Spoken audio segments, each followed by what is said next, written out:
ગુજરાતમાં 4 દિવસ ભારેથી અતિભારે વરસાદની આગાહી। દક્ષિણ ગુજરાત સૌરાષ્ટ્રમાં ઓરેન્જ એલર્ટ જાહેર। સાયક્લોનિક સર્ક્યુલેશનને પગલે ગુજરાતમાં આગામી 4 દિવસ ભારેથી અતિભારે વરસાદ માટે એલર્ટ જારી કરાયું છે, જેમાં આજે વલસાડ, દમણ, દાદરા નગર હવેલીમાં અતિભારે વરસાદ માટે રેડ એલર્ટ છે। ગત 24 કલાક દરમિયાન 212 તાલુકામાં વરસાદ નોંધાયો હતો, જેમાં 178 તાલુકામાં 4.5 ઇંચ સુધી વરસાદ નોંધાયો હતો। ગુરુવારે દિવસ દરમિયાન ભાવનગરના ઘોઘામાં સૌથી વધુ 4.5 ઇંચ વરસાદ ખાબક્યો હતો। તાપીના વ્યારામાં સૌથી વધુ 8.5 ઇંચ, તાપીના સોનગઢ, જૂનાગઢના વિસાવદર અને ભાવનગરના ઘોઘામાં 6 ઇંચ, પાલીતાણા, વાપી, વલભીપુર અને પારડીમાં 4 ઇંચથી વધુ વરસાદ, જ્યારે ભાવનગર, સિહોર અને ઉનામાં પણ 4 ઇંચ અને સૂત્રાપાડા, સાયલા, કોડીનારમાં 3.5 ઇંચ વરસાદ પડ્યો હતો। મહુવા, જૂનાગઢના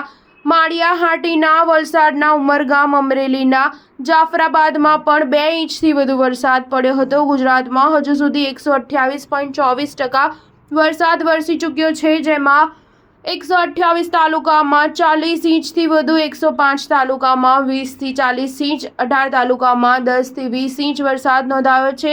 કચ્છમાં 183.32%, દક્ષિણ ગુજરાતમાં 133.54%, સૌરાષ્ટ્રમાં 131.59%, પૂર્વ મધ્ય ગુજરાતમાં 126.04% અને ઉત્તર ગુજરાતમાં 109.04% વરસાદ વરસ્યો છે। સ્ટાર ન્યૂઝ 7 હંમેશા સચ્ચાઈની સાથે।